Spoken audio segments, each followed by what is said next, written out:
Not all public services will start and restart immediately.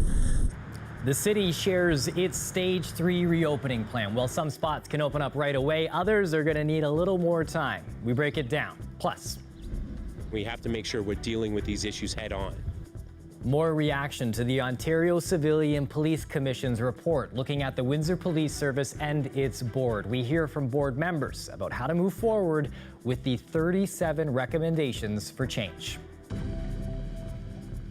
A live look outside right now, an advisory from Environment Canada that we want to share with you in Windsor, Essex and Chatham-Kent. They say that conditions will be favorable for the development of funnel clouds today. They could produce a weak landspout tornado, something to keep an eye on. 33 with the humidex out there. Colette Kennedy has all the details in her forecast tonight.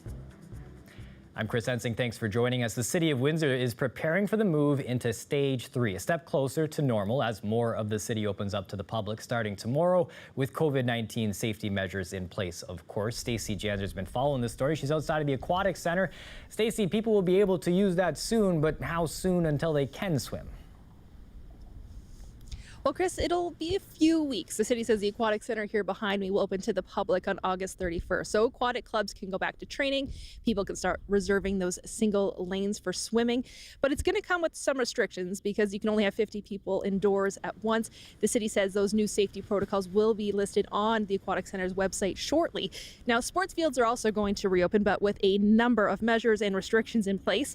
The city's found there's been less of a demand, so there's a limited number of fields that'll be open. And small events like outdoor weddings can resume, but you have to have a permit. Out on the east end, come September 8th, the WFCU will open up 2 ice pads. The larger pad will stay closed for now. Riverside Minor Hockey plans to get some use out of those, but not to their normal capacity. They're going to find ways to get kids back out on the ice, though. We're keen on the skills development, though. This is a really good opportunity.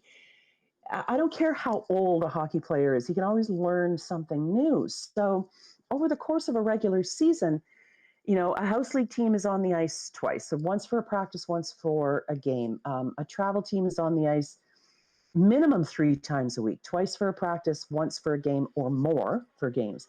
But this is a good opportunity to use those practice periods for enhanced skills development. And we want to make sure at the Riverside level that we're going to take advantage of every opportunity we have for players to not walk away feeling that they've wasted their time, or more importantly, for their parents not to have wasted their money. Still concerned for the kids, and then you know, parents too. As far as, you know, you've got elderly aunts and grandparents are going to be you know, they want to go to the arena or be around there and stuff like that to see, and that's going to be an issue there as far as having people out to do it. But I'm concerned for my kid. The dressing room is going to be the interesting part because that's the tightest part of the arena right there. That's the tightest, most closed-in part for everybody. So whether you're adults, I got to see how this is going to work for adult hockey too. Can you imagine 40, 50-year-old guys getting dressed in the parking lot or showing up to hockey in their equipment? Riverside Minor Hockey is still looking for some more information from the city when it comes to what ice times are going to be available, because the games aren't going to be like normal. It'll be more like 3x3 or 4x4. The city says it's working with local leagues to make sure everyone's safety protocols are met, and that there will be restrictions on the dressing rooms, and that enhanced cleaning measures are going to continue. All right, so we've got hockey rinks, we've got the swimming centers, we've also got everybody going to fields, but playgrounds. Stacey, you talked a little bit about it yesterday. Any clarity on what happens tomorrow? About that. So I did say tomorrow they were going to open, but inspections begin tomorrow. They expect all the inspections to be done and open by Friday, so they ask people for patience. And another note for parents, day camps are also going to start in the fall, and the city says, you know, it's really going to depend on what demand there is, so you're going to have limited capacity for programs. Chris. All right, thanks, Stacey. The CBC's Stacey Janser live tonight.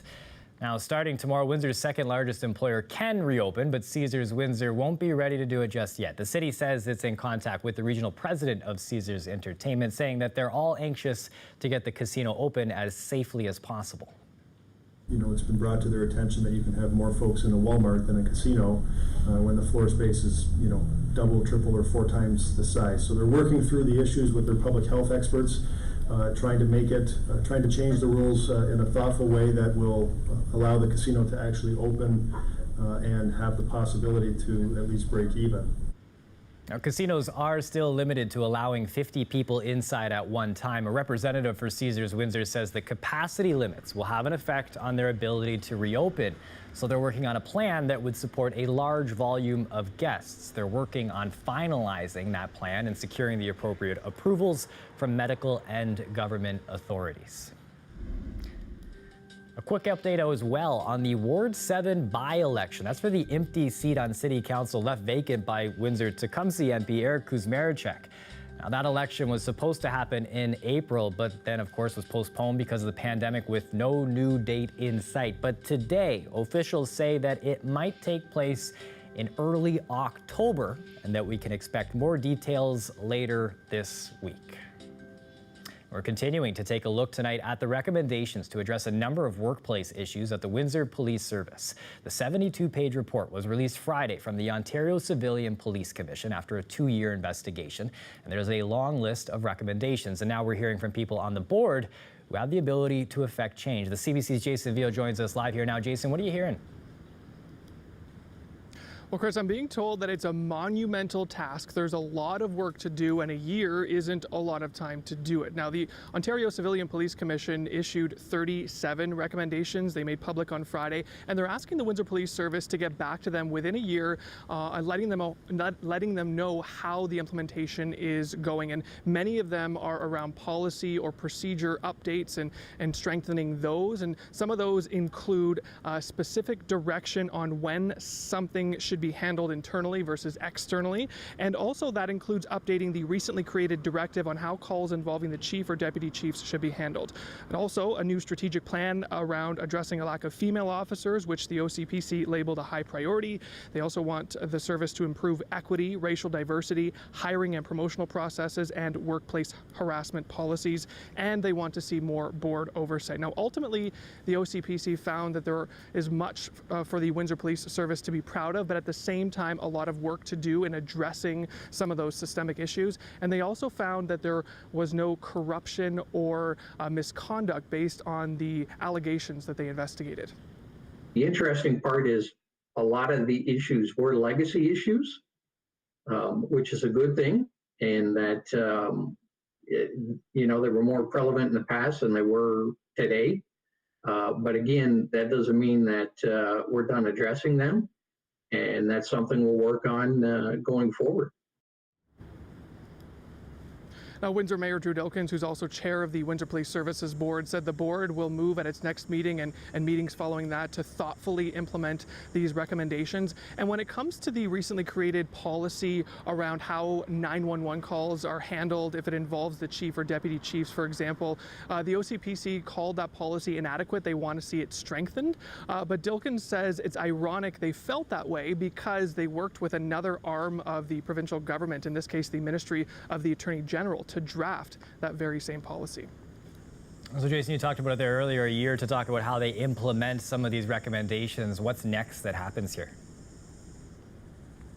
Well, some of the board members feel that by having a new chief, new deputy chiefs, and largely a new police services board, aside from the mayor who chairs it, is a positive and key thing in terms of implementing these recommendations and seeing some of that change. And I spoke with board member Rito Bordelin today, and he says it's unrealistic to expect any one chief during his or her term to completely change the culture of the Windsor Police Service, or any organization for that matter. But Bordelin also admits that the board doesn't do a very good job at pushing on some of the key issues, asking some of those hard questions, and being as transparent with the public as they could be on what goes on inside of those walls and also within the board meetings. And he says it doesn't stop there. For any workplace to go in to the workplace and have a large number of your employees say that there's a toxic environment, true or not, it has to be dealt with. And these are the things that we have to, we have to look at this report with humility and realize that regardless if they're real or perceived, there are issues there. Now, we did reach out to Chief Pam Mizuno for an interview. She wasn't available today, but we're told she will be at some point this week, so we'll be waiting on that. And I also spoke with Denise Ganem over the phone today. She's the only female board member here at the Windsor Police Service, and she wants to see more of a focus put on actually talking to female police officers within the service to get a better sense of some of their barriers and issues and working directly off of those to see and affect some change as well. And she says the force is right now in the process of hiring an equity coordinator, which is a new position, and their part of their task will be attracting and diversifying the force when it comes to gender and racial diversity. And that's something that was in the works before the OCPC made their recommendations public on Friday. Chris. Thanks for this, Jason. The CBC Jason Vio live tonight. Now, this time tomorrow, you could be eating inside of a restaurant, working out at a gym, doing some stuff that you really haven't been able to in months. Every morning, the Windsor Essex Health Unit takes questions about the COVID-19 response, and it's reporter Katie Fraser who covers those briefings for CBC Windsor. Katie, you've been on that health briefing every single day, working from home for us, getting the latest update every single morning. New cases that we saw today, double digits. Yeah, so today the Windsor Essex County Health Unit reported 14 new cases for our community, and they did give us a breakdown of where those cases came from. So we know that 3 are in farm workers, another 3 are in local healthcare workers, 1 was a person who traveled to Michigan, and 4 contracted the virus through someone that they already knew who had it. Another 3 are under investigation by the health unit right now. And what did the health unit have to say about those new cases that they're seeing? Right, so that was a bit interesting today. They said that not knowing where new cases come from is more important.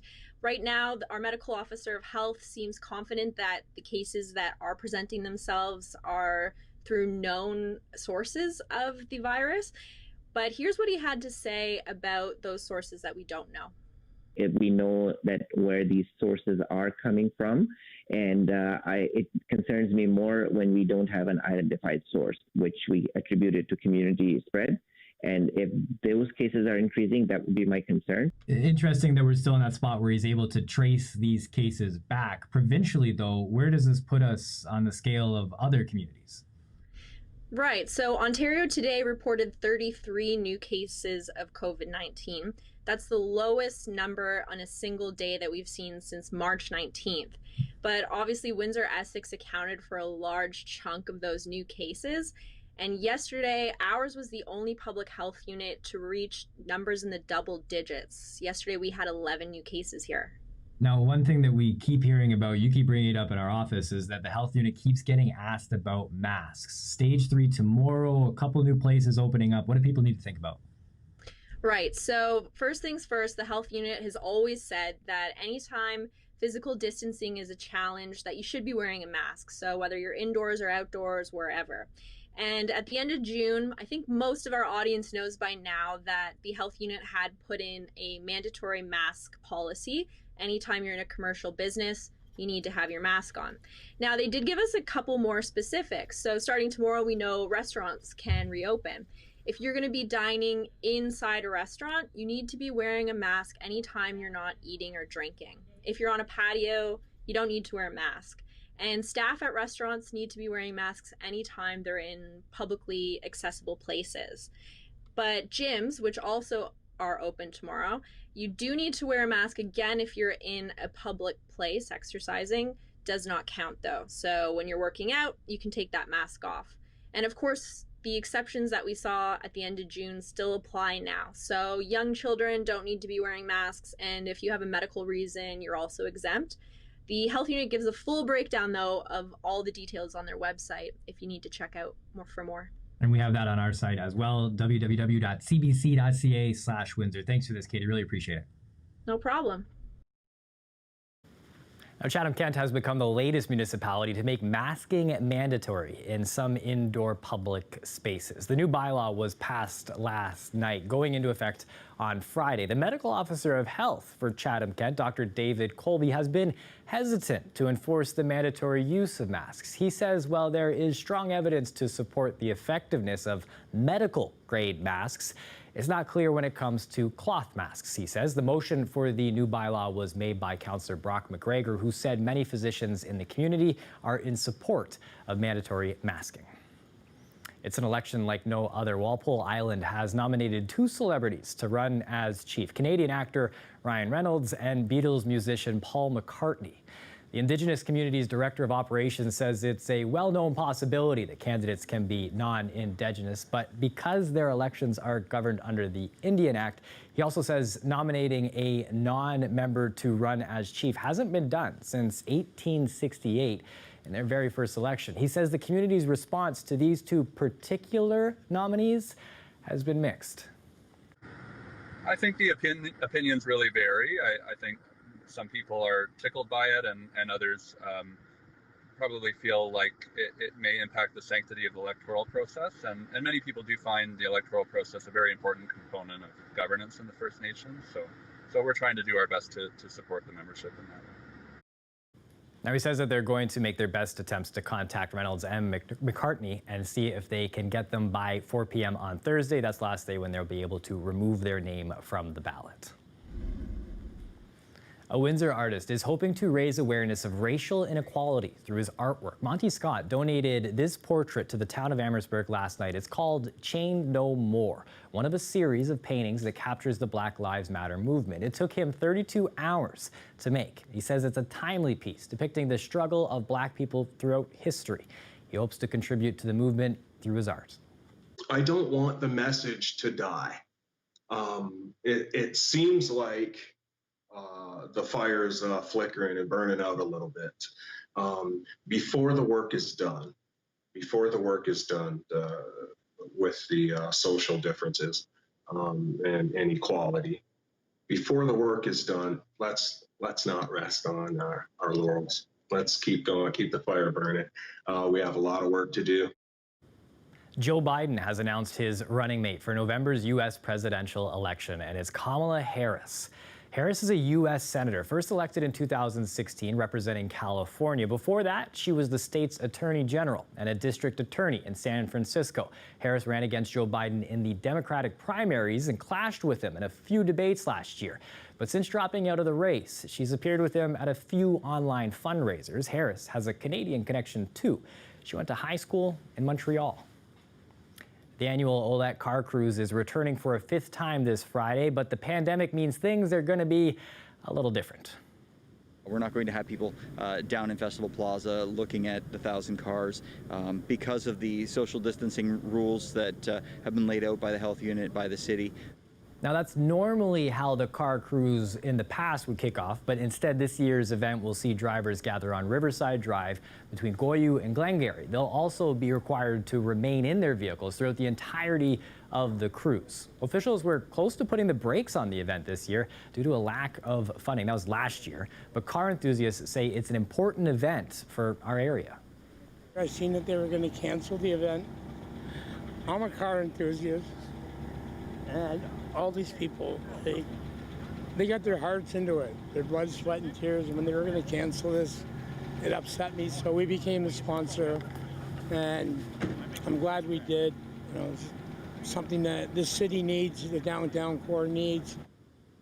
Now, the cruise will start on Friday at 6 p.m. and pass through Riverside Drive, Olette, Tecumseh Road, and Paulette. Now, those watching the cruise are asked to practice physical distancing from one another. A live look here at the downtown core, just letting you know again, we are on now at this time because of playoff hockey. But our friends who are watching Coronation Street, you'll want to know when it's going on. The show will be on at 1 p.m. on Monday to Thursday as of today. Also available on demand if you have the free CBC Gem app. Colette Kennedy with the forecast next.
Joining us now for a live look at the weather is Colette Kennedy. Colette, we had a funnel cloud advisory to kind of lead our show out here for Windsor, Essex, and Chatham-Kent. What's the latest on that? Yeah, we did, and that has just ended. And, you know, we're looking at usually comes off some weak rotation there that we see these, and they're generally not something to be concerned about, but they do make people a little bit concerned when you kind of see that. They often, you know, aren't touching the ground. So they do put out advisories when we tend to have the conditions for those, and it has ended as things are kind of not right for those anymore. So here we are. What we are looking at are our current temperatures.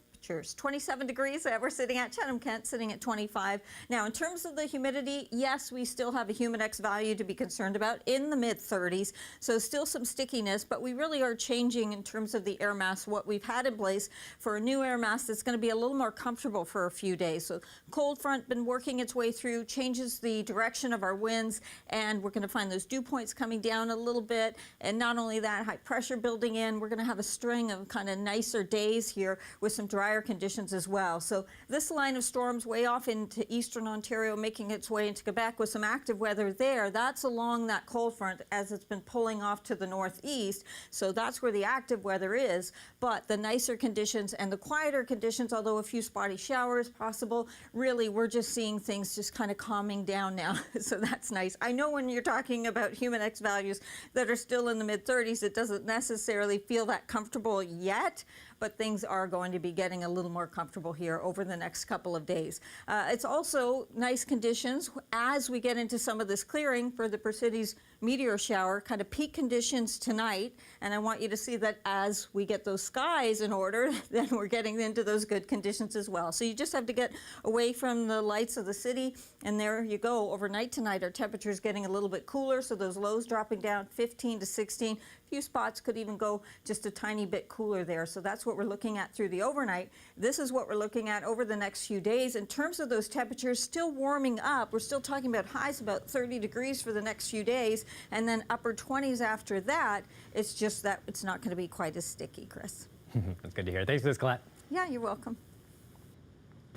Russia says that they have a coronavirus vaccine. We'll dive into that after the break.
Another day of protest in Beirut as the deep anger against Lebanon's corrupt ruling elite continues to boil.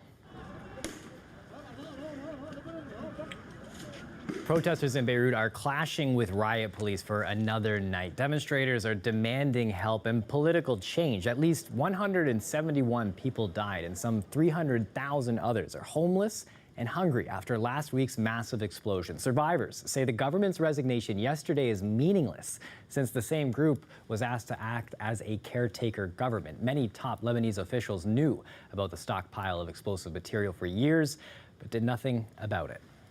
Russia is now the first country in the world to approve a coronavirus vaccine. The government has given it the go-ahead, despite not putting the drug through final stage testing. Russian President Vladimir Putin insists the vaccine is safe and adds one of his daughters has been given it.